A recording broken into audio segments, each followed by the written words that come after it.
अस्सलाम वालेकुम स्टूडेंट्स, उम्मीद है आप सब ठीक होंगे। आज हम करेंगे चैप्टर 1 की रिव्यू। तो एमसीक्यू से हम स्टार्ट करते हैं। पहला एमसीक्यू है मेरे पास यहाँ पर, √7 is integer, rational number, irrational number और नेचुरल नंबर। तो पहले हम इनको देख लेते हैं कि सारी चीज़ें हैं क्या। नेचुरल नंबर से देखते हैं। नेचुरल नंबर हमारे पास वो सारे के सारे नंबर होते हैं जो 1 से स्टार्ट होते हैं। 1 2 3 4 5 ये आगे चलता जा रहा है, ये सारे नेचुरल नंबर हैं। इंटीजर्स, ये हमारे पास होते हैं वो नंबर, पॉजिटिव भी यहाँ पे आ जाते हैं और नेगेटिव भी आ जाते हैं। 1 2 3 इस तरह -1 -2 -3 और ये आगे चलता जा रहा है। तो अंडर रूट ना तो यहाँ पर आ रहा है ना तो यहाँ पर आ रहा है, तो ये जो है इंटीजर भी नहीं होगा और नेचुरल भी नहीं होगा। पीछे रैशनल और इर्रेशनल नंबर बच जाते हैं। तो रैशनल नंबर हमारे पास वो नंबर होते हैं जिनको हम P/Q की फॉर्म में लिख सकते हैं, रैशनल नंबर्स। और इर्रेशनल नंबर वो होते हैं जिनको P/Q की फॉर्म में नहीं लिख सकते। तो इसको हम डिटेल में नहीं देखेंगे, सिर्फ उस पॉइंट को देखते हैं जो हमारे क्वेश्चन में गिवन है। तो √7, अगर अंडर रूट के अंदर कोई ऐसी वैल्यू गिवन हो कि जिसका आंसर हमारे पास पॉइंट के बगैर आए, तो उसे हम कहते हैं रैशनल नंबर। और अगर ऐसी वैल्यू हो कि उसका जो आंसर है पॉइंट्स में आए और आगे चलता जाए, तो उसे कहते हैं हम इर्रेशनल नंबर। यहाँ पे हम कैलकुलेटर में देखते हैं, कैलकुलेटर ओपन हो रहा है यहाँ पे। तो अंडर रूट के अंदर अगर मैं 25 लिखूँ तो पॉइंट के बगैर आंसर आ रहा है, तो √25 एक रैशनल नंबर होगा। इसी तरह √81 9 आ रहा है, पॉइंट के बगैर आंसर आ रहा है, तो ये भी एक रैशनल नंबर होगा। लेकिन अगर यहाँ पे मैं लिखूँ √7 जो कि क्वेश्चन में गिवन है, तो आंसर पॉइंट में आ रहा है 2.645 आगे चलता जा रहा है, तो ये हमारे लिए होगा इर्रेशनल नंबर। तो इसका आंसर है हमारे पास 7 का C, इर्रेशनल नंबर। उसके बाद आता है पाई और ई, इसे कहते हैं ईलर्स नंबर। तो पाई की वैल्यू हमारे पास होती है 3.14159 और ये आगे चलती जा रही है, तो पॉइंट में है वैल्यू और आगे चलती जा रही है, ये रैशनल नंबर होगा। इसी तरह ई की वैल्यू पॉइंट में है, आगे चलती जा रही है, तो ये भी एक इर्रेशनल नंबर होगा। तो इसका आंसर भी मेरे पास होगा इर्रेशनल नंबर डी। अगर पॉइंट के बाद पॉइंट में वैल्यू हो लेकिन आगे रुक जाए, तो वो फिर इर्रेशनल नंबर नहीं होगा, वो रैशनल नंबर ही होगा। और अगर चलती जाए तो फिर वो इर्रेशनल नंबर होगा। अब आगे उसने तीसरा पार्ट भी वही है जिसका हमने जिक्र किया है। If n is not a perfect square, अगर n परफेक्ट स्क्वायर नहीं है, मतलब इसका उल्ट देखते हैं कि अगर एक n परफेक्ट स्क्वायर हो, परफेक्ट स्क्वायर से मुराद जिस तरह 25 है, इसका हमने स्क्वायर रूट लिया है तो पॉइंट के बगैर वैल्यू आई है, तो 25 को हम कहेंगे परफेक्ट स्क्वायर। इस तरह 81 है, स्क्वायर रूट लिया है तो पॉइंट के बगैर वैल्यू आई है, तो 81 भी एक परफेक्ट स्क्वायर है। लेकिन अगर परफेक्ट स्क्वायर ना हो, जिस तरह 7 है या फिर हमारे पास 8 आ जाता है, अंडर रूट 8 आ जाता है, ये आगे चलती जा रही है पॉइंट में वैल्यू, तो इस तरह के नंबर होंगे नॉट परफेक्ट और ये सारे के सारे इर्रेशनल होते हैं, अभी देखा हमने। तो इसका आंसर भी होगा इर्रेशनल। उसके बाद पार्ट 4 है हमारे पास कि √3 प्लस √5 करें तो वो क्या होता है। √3 एक इर्रेशनल नंबर है, पॉइंट में आंसर आएगा और चलता ही जाएगा। √5 भी एक इर्रेशनल नंबर है, इसका भी पॉइंट में आंसर आएगा और आगे चलता ही जाएगा। तो जब भी आप इर्रेशनल नंबर को इर्रेशनल नंबर में प्लस करते हैं, आंसर भी इर्रेशनल नंबर ही आता है। तो इसका आंसर हमारे पास होगा पार्ट डी, इर्रेशनल नंबर। अब आगे हम करते हैं पार्ट 5, 6 और पार्ट नंबर 8 जो कि प्रॉपर्टीज़ हैं। ये मैं इसको ऊपर कर लेता हूँ यहाँ पे, हाँ जी। तो पार्ट 5 है मेरे पास, x belong to real number where x equals x। अब ये जो रियल नंबर है इसमें सारे के सारे नंबर्स आ जाते हैं, नेचुरल हो चाहे होल हो, इंटीजर्स हों, 1 -1 5 √7 सारे के सारे नंबर इसमें आ जाते हैं। तो कह रहे हैं अगर x एक रियल नंबर है, कोई भी नंबर मिसाल के तौर पे 5 है, x की वैल्यू 5 है तो 5 इक्वल होगा 5 के। यहाँ अगर x की वैल्यू 8 है तो 8 इक्वल होगा 8 के। ये छोटी सी एक प्रॉपर्टी है, इसको हम कहते हैं रिफ्लेक्सिव प्रॉपर्टी। जिस तरह हम शीशे के आगे खड़े हो जाएं तो शीशे के आगे हमें अपना आप नज़र आएगा, यानी हमें अपना रिफ्लेक्शन नज़र आएगा।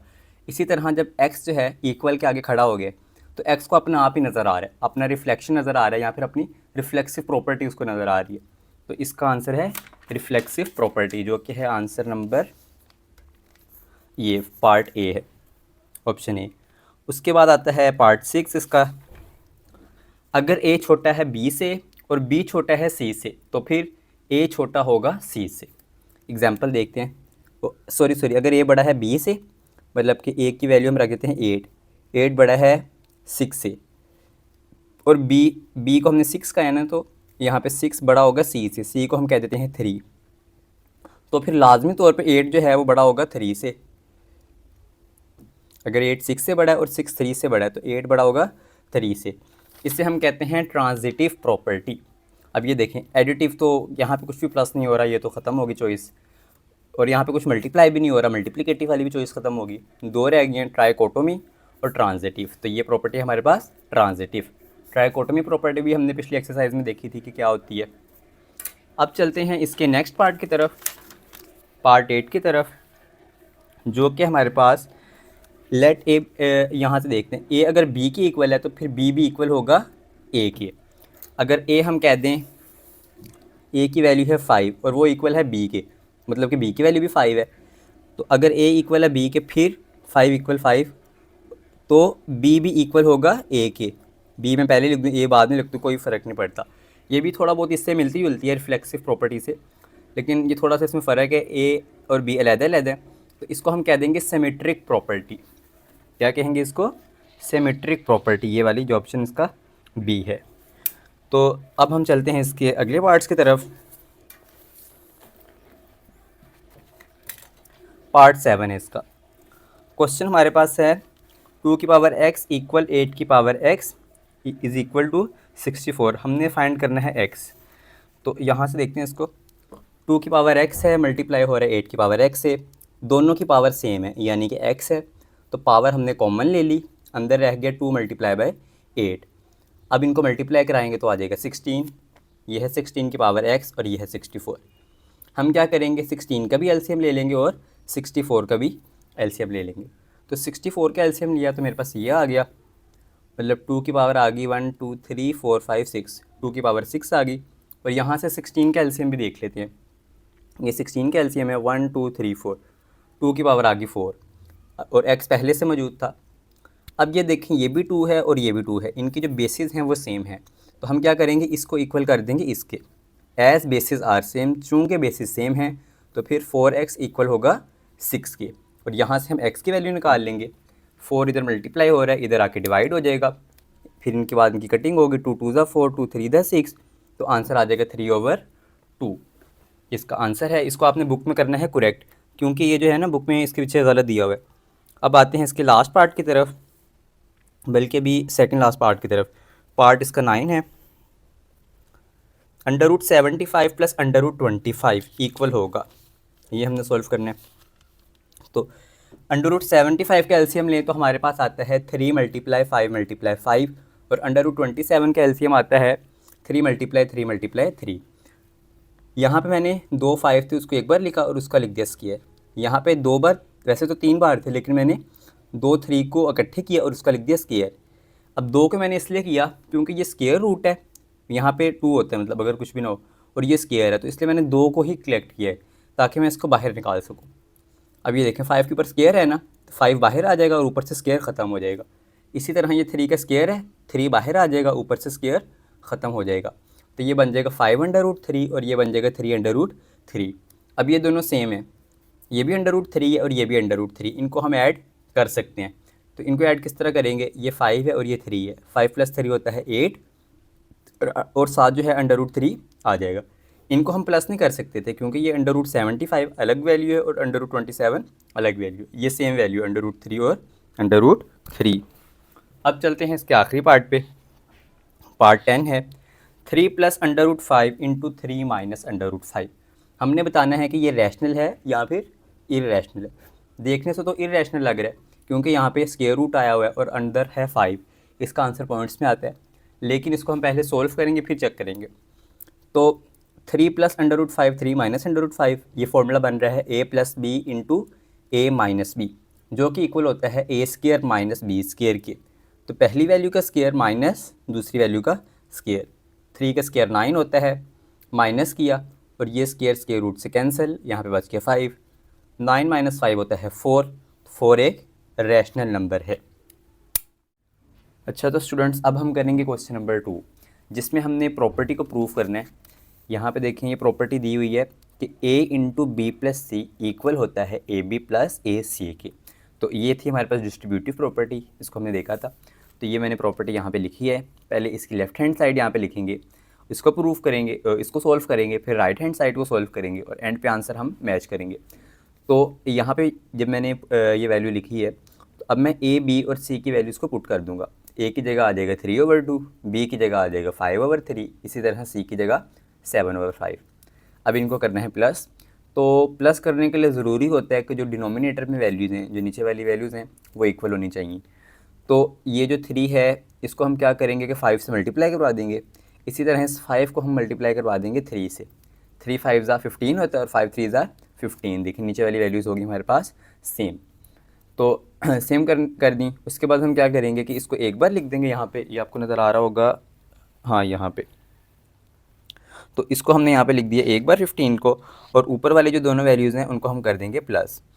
अब प्लस करने के बाद ये आता है 46। अब ये दोनों हो रहे हैं मल्टीप्लाई, तो इसको हम मल्टीप्लाई करने से पहले हम देखेंगे कि कहीं कटिंग तो नहीं हो रही। तो ये देखें 2 1 ज़ा 2 और 2 20, 3 ज़ा 46। इसी तरह 3 1 ज़ा 3 और 3 2 ज़ा और 3 5 ज़ा 15। तो इसका आंसर आ गया 23/5। यहाँ पे आना था, सॉरी 23 आना था, तो इसका आंसर 23/5 आ गया। अब इसकी हम राइट हैंड साइड देखते हैं, ए बी प्लस ए सी। तो यहाँ पे मैं वैल्यूज़ पुट कर दूंगा, ए की जगह 3/2, बी की जगह 5/3, इसी तरह 3/2 और 7/5 आ गया। अब इनको सीधा सीधा मल्टीप्लाई करते हैं। मल्टीप्लाई करने से पहले इनकी होगी कटिंग, तो 3 3 से कैंसिल, और यहाँ पे आ गया 5 1 ज़ा 5 और नीचे वाला 2 1 ज़ा 2, इधर 1 बच गया था, इधर भी 1, तो 5/2 आ गया। यहाँ पे देखें कटिंग नहीं हो रही तो उसको मल्टीप्लाई कराएंगे। 3 7 ज़ा 21 और 2 5 ज़ा 10। अब हमने इनको ऐड करना है तो इनके नीचे वाली वैल्यू सेम होनी चाहिए। तो उसके लिए मैं क्या करूँगा, इस 2 को 5 से मल्टीप्लाई करा दूँगा। 2 5 ज़ा 10 होता है, और इसी तरह इस 5 को ऊपर भी मल्टीप्लाई कराएंगे। 5 5 ज़ा 25। अब नीचे वाली वैल्यूज़ सेम है, तो एक बार लिखे इसको, ऊपर वाली वैल्यूज़ प्लस होगी, 25 + 21, तो इसका आंसर आ गया 46। और कटिंग करने के बाद 5 2 ज़ा 10 और 23 2 ज़ा 46, तो यहाँ पे इसका आंसर आ गया 23/5। अब देखिए दोनों साइड्स का आंसर सेम आ रहा है, तो हम लिख सकते हैं कि हैंस प्रूव डैट, ये आगे स्टेटमेंट लिख देंगे कि A into B plus C equals A B plus A C. ये था इसका पार्ट 1। अब करते हैं इसका part 2। A plus B, sorry ये यहाँ से पानी गिर गया, A plus B into C equal A C plus B C. ये भी सेम इसी तरह है। तो पहले हमारे पास थी लेफ़्ट डिस्ट्रीब्यूटिव प्रॉपर्टी, अब हमारे पास है राइट डिस्ट्रीब्यूटिव प्रॉपर्टी, क्योंकि सी जो है वो राइट साइड पे आ रहा है। तो सेम उसी तरह वैल्यूज़ मैं पुट करूँगा यहाँ पे। तो ए की जगह आ गया 3/2, बी की जगह 5/3, सी की जगह 7/5। इन दोनों को प्लस किया तो ये आपको करना आता है, अभी हमने पिछले स्टेप में देखा इसको, पिछले क्वेश्चन में। तो इसका आंसर आता है 9/6। 2 को 3 से करेंगे 6 आ जाएगा, और 3 को 2 से करेंगे तो 6 आ जाएगा। नीचे वाली वैल्यू सेम। इसी तरह जो चीज़ नीचे मल्टीप्लाई करवाई है वो ऊपर भी कराएंगे। 3 नीचे करवाया था, ऊपर भी करवाया, तो 3 3 ज़ा 9 और 5 2 ज़ा 10। तो अब 6 एक बार आएगा और 9 + 10 हो जाएगा 19। अब ये मल्टीप्लाई होगा 7/5 से, तो कटिंग इनकी नहीं हो रही, इनको डायरेक्ट मल्टीप्लाई करेंगे। 19 7 ज़ा 133 और 6 5 ज़ा 30। इसी तरह इसकी राइट हैंड साइड है ए सी प्लस बी सी। तो वैल्यूज़ पुट की जो हमें दी हुई थी, अब पहले इन दोनों को मल्टीप्लाई करना है और इन दोनों को, और जो आंसर आएगा उनको हमने प्लस कर देने। तो 7 3 ज़ा 21, 2 5 ज़ा 10। कटिंग नहीं हो रही यहाँ पे देखें तो कटिंग हो रही है 5 और ये 1 1 आ गया। तो 7 1 ज़ा 7 और 3 1 ज़ा 3। अब इनको करना है ऐड, तो सेम होनी चाहिए वैल्यूज़। इस 10 को मैं मल्टीप्लाई करा दूँगा 3 से, इस 3 को 10 से। जो चीज़ नीचे मल्टीप्लाई करवाई है वो ऊपर भी करवाएंगे। तो हमारे पास आ जाएगा 63/30 और 70/30। तो 30 एक बार आ गया, इन दोनों को प्लस किया तो आ गया आंसर 133/30। अब left hand side right hand side के बराबर है, तो हम लिख देंगे as left hand side equals right hand side, hence prove that A plus B into C equal A C plus B C. अब क्वेश्चन नंबर 3 भी बिल्कुल ही ऐसा है, बस उसमें उसने हमें प्रॉपर्टी नहीं दी बल्कि प्रॉपर्टी का नाम बताया हुआ है। यहाँ से देखते हैं, क्वेश्चन नंबर 3 है, उसने वैल्यूज़ दी हुई हैं और कहा हुआ है कि verify the associative property of real number. अब एसोसिएटिव प्रॉपर्टी हमें पता है कि क्या थी, ए plus B plus C equal होता है ए प्लस बी प्लस सी के, पहली बारी में ब्रैकेट बी और सी के ऊपर आती है और अगली बारी में जो ब्रैकेट है वो ए और बी के ऊपर आती है। तो ये उसने दो किए हुए हैं कि विद रिस्पेक्ट टू एडिशन और विद रिस्पेक्ट टू मल्टीप्लिकेशन, दोनों में बस ये फ़र्क है कि जहाँ जहाँ पे प्लस होगा वहाँ वहाँ पे मल्टीप्लाई होगा। तो यहाँ पे प्लस है, ये है associative property with respect to addition, और यहाँ पे मल्टीप्लाई है। जब दरमियान में कोई साइन ना हो तो उसका यही मतलब होता है कि वो मल्टीप्लाई है, तो ये मल्टीप्लाई हो रहे हैं, तो ये है distributive property with respect to multiplication. तो पहला पार्ट इसका करते हैं solve, A plus B plus C equal A plus B plus C. तो यहाँ पे मैंने इसकी वैल्यूज़ पुट कर दी हैं। अब हम इसको थोड़ा सा जल्दी करेंगे क्योंकि सेम इसी तरह का क्वेश्चन हमने पिछले किया है क्वेश्चन नंबर 2 में। तो यहाँ पे वैल्यूज़ पुट कर दी, ए की जगह 4/3, 5/2, 7/4। अब इन दोनों को प्लस करना है तो नीचे वाले दोनों सेम होने चाहिए, ये 4 है ये 2 है। इस 2 को अगर मैं 2 से मल्टीप्लाई करवा दूँ तो ये नीचे 4 बन जाएगा, और इससे 2 को ऊपर भी मल्टीप्लाई कराएंगे तो 5 2 10 और 2 2 4। इस 4 को मैंने लिखा एक बार, और 10 + 7 होता है 17। नीचे वाले प्लस नहीं करते, इनको एक बार लिखते हैं। अब यहाँ पे 4/3 इसी तरह आ गया। अब इन दोनों को प्लस करना है तो उसके लिए ज़रूरी है कि ये दोनों सेम हों। वो किस तरह सेम करेंगे, इस 4 को 3 से करवा देंगे मल्टीप्लाई, 4 3 12, और इस 3 को 4 से कराएंगे, 3 4 12, तो ये आंसर आ जाएगा। अब जिस वैल्यू से नीचे मल्टीप्लाई कराया उसी को ऊपर भी कराएंगे, 17 3 51, 4 4 16। अब 12 दोनों में सेम है तो 12 आ जाएगा हमारे पास नीचे, और ऊपर वाली वैल्यूज़ हमारे पास प्लस होकर 67 आ जाएंगी। तो ये आ गया इसका आंसर। अब इसकी राइट हैंड साइड देखते हैं, यहाँ पे भी हमने सेम वैल्यूज़ पुट की हैं, ए की जगह 4/3, बी की जगह 5/2 और सी की जगह 7/4। यहाँ पे इनका एलसीएम सेम किया है, 3 को 2 से मल्टीप्लाई करवाया, 2 को 3 से, तो नीचे आ गया हमारे पास 6, ऊपर है 18 और 15। अब 18 + 15 किया तो 23 आया, नीचे 6 था, ये 7/4 था। दोबारा नीचे वाली वैल्यूज़ को सेम करेंगे क्योंकि ये ऐड हो रही हैं, तो 6 को अगर 2 से मल्टीप्लाई करवाएं 12 आता है, 4 को 3 से कराएं तो 12 आता है। इसी तरह इस 3 को ऊपर भी मल्टीप्लाई करवाया तो 21 बन गया, और इस 2 को ऊपर भी मल्टीप्लाई करवाया तो 46 बन गया। अब नीचे दोनों के 12 है, एक बार लिखा, इनको ऐड किया तो हमारे पास आ गया 67/12। अब पहली वाले पार्ट में भी 67/12 था, ये देखें यहाँ पे 67/12 आ रहा था हमारा आंसर, और यहाँ पे भी 67/12 है। तो हम कह देंगे कि ये दोनों साइड्स इक्वल हैं, और इसको कह देंगे हैंस प्रूफ। यहाँ पे मैंने लिखा हुआ है हैंस प्रूफ। अब इसका पार्ट 2 करते हैं, distributive property with respect to multiplication. तो ये था a × BC equals AB × C। तो यहाँ पे मैंने B और C की वैल्यू पुट की, A की भी पुट की, इनको मल्टीप्लाई कराना है। मल्टीप्लाई प्लस करने की निस्बत आसान होता है, तो यहाँ पे पहले देखना कहीं कटिंग हो रही है कि नहीं, तो इधर कहीं कटिंग नहीं हो रही। 7 5 35, 4 2 8। अब इन दोनों को मल्टीप्लाई कराना है तो पहले हम चेक करेंगे कि कटिंग हो रही है कि नहीं। तो 4 1 4, 4 2 8, यहाँ पे कटिंग हो रही है। अब 31 5 1 35 और 2 3 बल्कि यहाँ पे भी कटिंग नहीं, यहाँ पे कटिंग नहीं हो रही, तो ये 1/2 आ गया। अब 35 इधर आ गया और 3 2 6 आ गया। सेम यहाँ पे हमने वैल्यूज़ पुट की हैं और इनको मल्टीप्लाई करवाया, 5 4 20, 3 2 6, इसकी राइट हैंड साइड है, तो ये वाली साइड, तो 3 2 6 आ गया। उसके बाद कटिंग यहाँ पे हो रही है, हाँ, 2 4 1 4, 4 5 20, और बाकी उसी तरह आ गया। अब 5 7 35 और 6 1 6, तो दोनों तरफ आंसर सेम आ रहा है, तो हम कह देंगे कि हेंस प्रूफ। अब हमारे पास है question number 4, is zero a rational number, explain. क्या ज़ीरो रैशनल नंबर है, तफसील से बताएं इसको, इसकी वजाहत करें। तो yes zero is a rational number, जी हाँ ज़ीरो एक रैशनल नंबर है। As it can be written in the form of P/Q, क्योंकि हम इसको P/Q की फॉर्म में लिख सकते हैं। ये P/Q रैशनल नंबर की फॉर्म होती है। एग्जाम्पल आगे इसकी है, सच एज़ 0/1, 0/2 या 0/3। तो ज़ीरो को हम P/Q की फॉर्म में लिख सकते हैं, इसलिए ये एक रैशनल नंबर है। उसके बाद ये अगर आप ये भी लिखना चाहें तो अच्छी बात है।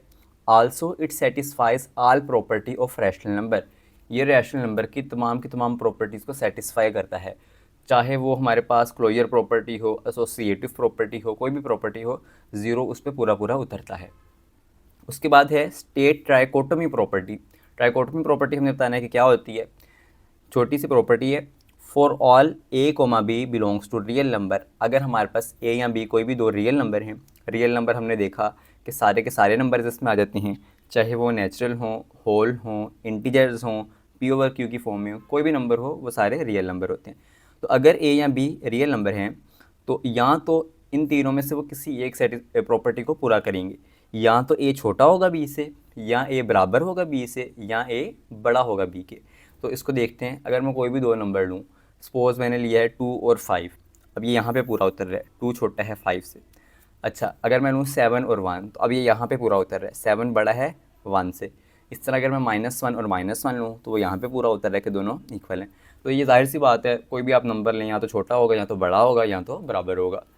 उसके बाद आता है question number 6, find 2 rational numbers between P and Q. ये पहले आपको नज़र आ रहा था ना, हाँ, तो इसको अब देखते हैं। तो आपने पी और क्यू के दरमियान में कोई से दो रैशनल नंबर बताने हैं, तो 4 और 5 के दरमियान में, तो कुछ भी आ सकते हैं इसका आंसर, 4.2, 4.3, 0.4। तो मैंने यहाँ पे लिखा हुआ है 4.2 और 4.8, तो यहाँ तक भी काफ़ी है। अगर आप इसको पी ओवर क्यू की फॉर्म में लिखना चाहते हैं तो वो भी आप लिख सकते हैं। 4.2 है ना, तो पॉइंट ख़त्म किया, नीचे 1 आ गया, और पॉइंट के बाद एक वैल्यू थी तो यहाँ पे 0 आ गया, 42/10 बन गया। इसकी कटिंग करेंगे तो 5 टू द 10 और 21 टू द 42, तो इसका आंसर आ गया 21/5। ये 2 के टेबल पे कट हो रहे हैं, यहाँ पे 5 और 21 बच गए। इसी तरह 4/8 है, 4.8 है, तो पॉइंट ख़त्म हुआ, नीचे 1 आ गया, एक डिजिट था 8, तो यहाँ पे एक 0 आ गया, 48/10। कटिंग करने के बाद 24/5, तो ये दो नंबर आ गए। इसका ये वाला मेथड भी बिल्कुल ठीक है। अगर आप किसी और मेथड से करना चाहते हैं, जो कि होता है हम एवरेज फाइंड करते हैं फिर उसके बाद आंसर निकालते हैं, तो वो भी आप कर लें, कोई मसला नहीं। अब हम करते हैं क्वेश्चन नंबर 7। छोटे छोटे पार्ट हैं, ये शॉर्ट में आ सकते हैं। तो इसका पहला पार्ट है, सिंप्लीफाई करना है हमने इसे। तो यहाँ पे रूट के बाहर 5 है, x की power 15, y power 35, z power 20। हम क्या करेंगे, ये जो स्क्वायर रूट का साइन है ना, ये ख़त्म करेंगे और 5 आ जाएगा यहाँ पे, और 5 का रेसिप्रोकल ले लेंगे। ये 5 है तो ये 1/5 बन जाएगा, और ये चीज़ ख़त्म हो जाएगी, मतलब हमने पावर में लिख लिया। अब हम क्या करेंगे, एक तो x की पावर है और एक इसकी पावर है, तो ये वाली पावर अंदर वाली पावर के साथ मल्टीप्लाई हो जाएगी। तो 15 को मल्टीप्लाई किया 1/5 से, इसी तरह 35 को 1/5 से, और 20 को 1/5 से मल्टीप्लाई किए। उसके बाद अब ये कटिंग होगी इनकी यहाँ पे, तो 5 1 ज़ा 5, 5 6 ज़ा 15, 5 1 ज़ा 5, 5 7 ज़ा 35, 5 1 ज़ा 5, 5 4 ज़ा 20। तो x की पावर आ जाएगी 3, y पावर 7 और z पावर 4। ये हमारा पहला पार्ट हो गया। उसके बाद आता है इसका अगला पार्ट। यहाँ पे भी सेम पहला स्टेप उसी तरह है, 3 यहाँ पे है, तो ये स्क्वायर रूट ख़त्म हो जाएगा रूट का साइन, और ये बन जाएगा उधर जाके 1/3। अच्छा, मल्टीप्लाई करने से पहले हम 27 का एलसीएम लेते हैं। तो 27 का एलसीएम लिया तो हमारे पास आ गया 3, 3 बार है, तो हम इसको लिख देंगे 3 की पावर 3। अब ये वाली पावर और ये वाली पावर और ये वाली पावर तीनों आपस में मल्टीप्लाई होंगी, तो ये 3 तो इससे कैंसिल हो गया, बकाया बच गया हमारे पास 2x। तो इसका आंसर आ जाएगा 3 की पावर 2x। ये इसके पहले दो पार्ट थे। अब चलते हैं तीसरे पार्ट की तरफ। यहाँ पे आगे इसका तीसरा पार्ट। देखने से अजीब सा लग रहा है, लेकिन है ये भी सिंपल। हमने देखने के ऊपर और नीचे क्या चीज़ कॉमन निकल आ सकती है। तो ये देखें, 3 की पावर n यहाँ भी है, 3 पावर n यहाँ भी है और यहाँ भी है। तो हम ऊपर से भी कॉमन निकाल सकते हैं और नीचे से भी कॉमन निकाल सकते हैं। तो जब ऊपर से कॉमन निकालेंगे 3 की पावर n, ये कॉमन आ गया, अंदर रह जाएगा 3 की पावर 2 रह जाएगा। तो 6 तो पहले से मौजूद था। नीचे देखते हैं, 3 की पावर n कॉमन चला गया, तो 3 की पावर 1 जो है वो अंदर रह जाएगा। इसी तरह ये पूरा का पूरा 3 की पावर n बाहर चला गया और पीछे 1 बच जाएगा। यहाँ पे 0 नहीं बचेगा बल्कि 1 बचेगा, इसका आपने ख्याल रखने। अब ये और ये निकालने का मकसद ही ये था, कॉमन निकालने का, कि हम इसको कट कर सकें। अब ये ख़त्म हो गया यहाँ से। यहाँ पे देखते हैं 6, इसी तरह 3 का स्क्वायर 9 होता है, तो 9 आ गया, 3 × 3 9, और नीचे है 3 की पावर 1 3 ही रहा, -1, 3 - 1 2 होता है। यहाँ पे ये मल्टीप्लाई हो रहा है 6 9 के साथ, तो 9 6 ज़ा ये बल्कि कटिंग करेंगे, 2 1 ज़ा 2, 2 3 ज़ा 6 और 9 3 ज़ा 27। तो ये हमारे पास आ गया है इसका आंसर। अब चलते हैं हम क्वेश्चन नंबर 8 की जानिब। The sum of 3 consecutive odd integers is 51, find the 3 integers. कह रहे हैं 3 इंटीजर्स को, 3 नंबर्स को प्लस किया तो आंसर आया है 51। लेकिन वो नंबर कौन से हैं? एक तो कॉन्जिक्यूटिव का मतलब है कि एक के बाद आने वाले एक, जिस तरह 5, 6 और 7 एक के बाद एक आ रहे हैं ना, तो ये कॉन्जिक्यूटिव हो गए। और दूसरा उसने कहा है कि ओड होने चाहिए। ओड नंबर्स का आपको पता ही है 1, 3, 5, 7, 9 जो 2 के टेबल पे ना डिवाइड हो वो ओड होते हैं। तो एक मिनट, ये यहाँ से थोड़ा सा इसको नीचे कर लेते हैं। हाँ, ये 5, 6, 7 इसकी एग्जांपल मैंने यहाँ पे लिखी थी, तो अब सही है। तो 5, 6, 7 और उसने क्या ओड भी होने चाहिए। तो जिस तरह 5, 7, 9, अब ये कॉन्जिक्यूटिव भी हैं, एक के बाद एक आ रहा है, लेकिन ओड नंबर हैं ये। तो इसी तरह हमने 3 कॉन्जिक्यूटिव नंबर सेलेक्ट कर लेने हैं। तो एक को मैं कह दूंगा x, एक को कह दूंगा x+2, एक को कह दूंगा x+4। ये +2 और +4 हमने क्यों किया? देखें, अगर x को मैं सपोज करता हूँ 3 एक ओड नंबर है ना, तो जिससे अगला नंबर होगा 3, 4, 5 होगा ना अगला नंबर, जो ओड भी हो और कॉन्जिक्यूटिव भी हो। तो 5 लाने के लिए मैंने इसमें 2 प्लस किया, 3 + 2 5 आता है। इसी तरह उससे अगला नंबर 7 होता है, तो मैं करूँगा 3 + 4, तो ये 7 आ गया। तो इस तरह से हम जो भी नंबर यहाँ पे पुट करेंगे तो आगे उसके कॉन्जिक्यूटिव भी आएंगे और ओड नंबर्स ही आएंगे। अच्छा, तो वो कह रहे हैं कि हम इन तीनों को प्लस करें तो आंसर 51 आता है। तो यहाँ पे मैं लिखूँगा अकॉर्डिंग टू गिवन कंडीशन, पहला नंबर, दूसरा नंबर और तीसरा नंबर, इनको प्लस किया तो आंसर 51 आया। अब यहाँ से हमारा सवाल शुरू होता है। तो इनको प्लस करते हैं, x+x+x ये बन जाएगा 3x और 2 + 4 आ जाएगा 6। अब 6 इधर प्लस का है तो उधर जाके माइनस का हो जाएगा, 51 - 6 45 आ जाएगा। 3 यहाँ पे x के साथ मल्टीप्लाई हो रहा है, इधर आके डिवाइड, आगे कटिंग होगी इनकी, 3 × 1 = 3 और 3 15 = 45। तो x की वैल्यू आ गई 15, एक नंबर हमारे पास आ गया 15। उसके बाद अगला नंबर x+2 था, तो सेकंड इंटीजर में लिखूँगा x+2, तो 15 + 2 हो जाएगा 17। और उससे अगला नंबर x+4 था, तो थर्ड इंटीजर होगा x+4 = 15, जो पहला नंबर था x की वैल्यू 15 + 4 = 19। तो आखिर में हम रिजल्ट लिख लेंगे, हैंस द 3 कॉन्जिक्यूटिव इंटीजर्स या ऑड इंटीजर्स आर 15, 17 एंड 19। अब हम चलते हैं क्वेश्चन नंबर 9 की जानिब। यहाँ से पढ़ लेते हैं पहले क्वेश्चन को। क्वेश्चन हमारे पास है, Abdullah picked up 96 balls and place them into 2 buckets. Abdullah ने 96 बॉल्स उठाई हैं और उनको 2 बाल्टियों में डाल दिया है। 1 bucket has 28 more balls than the other. एक बास्केट के अंदर दूसरी बास्केट के निस्बत 28 बॉल्स ज़्यादा थी, 28 बॉल ज़्यादा थी। हमने फाइंड करना है कि दोनों बाल्टियों में कितनी कितनी गेंदें थी या बॉल्स थी। अच्छा, एक बाल्टी के अंदर हम मिसाल के तौर पे कह देते हैं कि x नंबर ऑफ़ बॉल्स थी। हाँ, अच्छा, टोटल बॉल्स हमारे पास 96 हैं। तो एक बाल्टी के अंदर सपोज कर लेते हैं x, इसकी कुछ भी वैल्यू हो सकती है 5, 6, 7। अच्छा, और दूसरी बास्केट के अंदर पहली बास्केट की निस्बत 28 बॉल ज़्यादा थी, तो हम इसको लिख सकते हैं x + 28। जो भी इसकी वैल्यू होगी उसमें 28 बॉल ज़्यादा, मतलब x + 28। अच्छा, अगर हम पहली वो बास्केट और दूसरी बास्केट से बॉल को जमा कर दें तो वो हमारे पास टोटल नंबर ऑफ़ बॉल्स बन जाएंगी ना। तो मैंने यहाँ पे यही किया है, x + 28, पहली बास्केट और दूसरी बास्केट की बॉल्स। अब हमारे पास क्वेश्चन आगे एक तरह का, इसको आगे सिंप्लीफाई करेंगे। तो x + x 2x और 28, इसी तरह ये 28 उधर जाके माइनस हो जाएगा, तो 96 - 28 होता है 68। अब ये 2 इधर मल्टीप्लाई है, यहाँ पर आकर डिवाइड, तो 68 में से 2 डिवाइड करेंगे तो कटिंग यहाँ पर होगी, 2 × 1 = 2। तो यहाँ पे हम कटिंग कर रहे थे, 2 × 1 = 2 और 2 × 34 = 68। तो पहली जो बास्केट है उसके अंदर x बॉल्स थी, मतलब कि उसके अंदर 34 बॉल्स हैं।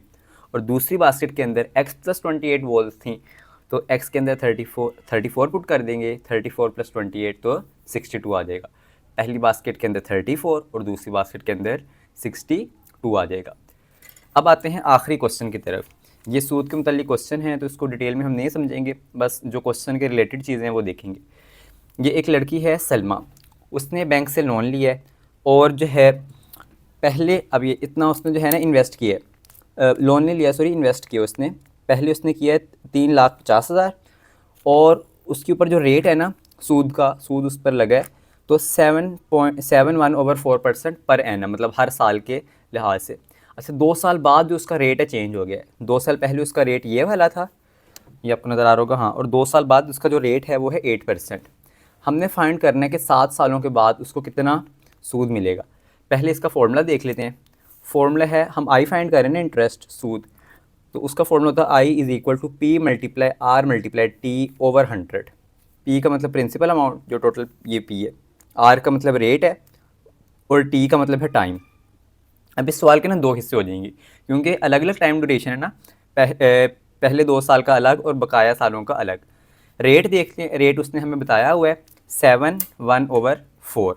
तो 1/4 का मतलब होता है 0.25। इसको आप कैलकुलेटर पर डिवाइड करें, 1/4 को करें तो 0.25 आता है। तो ये बन गया 7.25%। अगला रेट भी उसने बताया हुआ है 8%। अच्छा, जो पहले टाइम पीरियड था वो था 2 साल का, क्योंकि इसने लिखा 2 साल बाद, तो ये 2 साल पहले का यानी 2 सालों का ये है। अच्छा, 2 साल बाद चेंज हो गया तो उसने लिखा कि फाइंड टोटल 7 ईयर्स हैं। 7 सालों में से 2 साल पहले के हैं तो बकाया कितने साल होंगे, 5 साल, क्योंकि 5 + 2 7 होता है। तो हमारे पास टाइम भी आ गया, रेट भी आ गया और ये अमाउंट भी आ गई। इसको फॉर्मूला में पुट करेंगे और अलग-अलग इसको सोल्व करेंगे। एक को हम I1 का नाम दे देते हैं, एक को I2 का। तो I1 के अंदर ये चीज़ें पुट करेंगे, I2 के अंदर ये चीज़ें पुट करेंगे। यहाँ पे P की जगह आ गया 35000, ये दोनों में सेम है। R की जगह आ गया 7.25, T की जगह आ गया 2 और नीचे 100। इसी तरह यहाँ पे P की जगह ये वैल्यू, R की जगह 8, T की जगह 5 और नीचे 100। अब इसको हम कैलकुलेटर पे सॉल्व करें, इसकी इससे कटिंग, बकाया को आपस में मल्टीप्लाई कराएं तो आंसर आता है 50750। इसी तरह I2 जो है उसका, सॉरी ये, हाँ अब आपको नज़र आ रहा होगा, I2 में जो है ये I है यहाँ पे, ये 0 0 से कैंसिल, 0 0 से कैंसिल, ये चीज़ 8 से मल्टीप्लाई हुई, 5 से मल्टीप्लाई हुई, तो इसका ये आंसर आ गया। अब I1 ये है, I2 ये है, हमें टोटल इंटरेस्ट चाहिए, तो टोटल फाइंड करने के लिए हम दोनों को प्लस कर देंगे। इन दोनों को प्लस किया तो आंसर आ जाएगा 190750। आखिर में हम इसका रिजल्ट लिख सकते हैं कि हैंस द इंटरेस्ट रेट या interest amount is 1,90,750। Thank you.